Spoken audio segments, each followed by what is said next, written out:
ஒரு பருப்பு வகைகளை கூட கலந்து கலப்படம் பண்ணி ஒருத்தர் விற்கிறாரு. கையை விட்டு நபிகள் நாயகம் பாக்குறாங்க, அதை பார்த்து கண்டிக்கிறாங்க. கண்டிச்சுட்டு போனா பிரச்சனை இல்ல, அதை கண்டிக்கிறேன்னு சொன்னா பிரச்சனை இல்ல. எண்ணெய் சார்ந்தவன் இல்ல, மண்கசைனா பரைசம் என்ன மோசடி செய்தவன் எண்ணெய் முஸ்லீம் இல்லைன்னு போயிட்டாங்க. அப்ப இப்படிப்பட்ட ஒரு அவன் எல்லாம் என்னது ஆகரத்துல கேட்பான். இதெல்லாம் நீங்க எப்படி வேணாலும் வாழ்ந்துக்கிறதுக்காக மூமியை அனுப்பியிருக்கு. சாம தொழுது எஞ்சிரு நோம்பு வச்சிருந்தா அப்ப இந்த உலகம் இதெல்லாம் சாதாரண தானே, சேர்ந்துட்டு போயிடலாம. ஆன்மீகம் தானே, உள்ள பூந்து அப்படி சேர்ந்துட்டு போயிடலாம்ல 10ஓட 11. இதெல்லாம் வேடிக்கையாகும், கவனத்தில் வைத்துக் கொள்ள வேண்டும். அப்ப அதான் எழுதுறான், அஞ்சக்கூடியவர்களுக்கு அல்லாஹ் தயாரித்து வைத்திருக்கிறான். என்ன தெரியுமா தயாரித்து வைத்திருக்கிறான்? ஜன்னாத்துன் தஜ்ரி மின் தஹ்திஹா அன்ஹார் காலிதீன ஃபீஹா, அவன் ஆறுகள் ஓடிக்கொண்டே இருக்கும். சொர்க்கத்தை படைத்து வைத்திருக்கிறான். வஸவஜு முத்தஹ்ஹரத்துன், துணைகளை வைத்திருக்கிறான், தூய்மையான துணைகளை என்று சொல்லி சொர்க்கத்தை பத்தி அல்லாஹ் என்ன சொல்றான்? நர்மாராயம் கூறுகிறான். உங்களுக்கு இப்படிப்பட்டதை வச்சிருக்கேன், நீங்க ஒரு அற்பத்துல போய் விழுந்துட்டீங்க, அதுக்காக வாழக்கூடாதுன்னு இல்ல, ஹலாலா வாழ்ந்தாங்கிறதா கேள்வி, தியாகம் செஞ்சாங்கிறதா கேள்வி.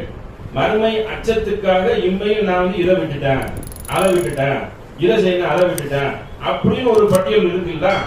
உனையெல்லாம் சுத்தி உனைய உள்வெளிதான் இருக்கு அங்கங்க. அப்போ அல்லாஹ் வியாபாரத்தையும் பல தொழில்களை ஹலாலாக்கி பிராடா விட்டுருக்கான். எவ்வளவு தொழில்னாலும் செய்து வாழலாம். ஆனா அதை விட்டு போட்டு நமக்கு நல்ல அமௌண்ட் வேணும், பெருசா வேணும்னு சொல்லி அது எப்படி இருந்தாலும் பரவாயில்லைன்னு அதுல போய் விழுந்துடக்கூடாது. அது நம்முடைய மன இச்சைக்கு விழுந்துடக்கூடாது. மன எனக்கு பிடிச்சிருக்கு, நான் செய்வேன், என்ன வேணாலும் செய்வேன் அப்படிங்கிற ஒரு நிலையில கவனமா இருக்கணும். அடுத்த அல்லாஹ் ஒரு வசனத்தை சொல்றான் பாருங்க, வமா ஹயாத்து துனியா, துனியா தான் தாழ்ந்ததான் நீங்க விரும்புவீங்க. இல்ல மத்தாவுல் குரூர், இவ்வுலக வாழ்க்கை குரு ஏமாற்றை தவிர வேறொன்றும் இல்லை. ஆசை வார்த்தை தான், ஏமாற்ற தவிர வேற ஒண்ணும் இல்லை, ஜாக்கிரதையா இருந்துக்கங்க. ஏமாந்தனா என்ன செய்வாங்க? நீ ஏமாந்து தவறானதை செய்து கொடுவ, மறுமையில நான் அவனை பிடிச்சிருவேன். உன் நன்மையெல்லாம் என்ன ஆகும்? லாஸ் ஆகிருக்கு. உன் நன்மையெல்லாம் லாஸ் அழிஞ்சிரும், அழிக்கப்பட்டு வரும். அந்த நன்மையெல்லாம் அங்க அழிப்பான். அதை அடி ரப்பரை வச்சு அடிக்கிற மாதிரி அழிச்சிருமா.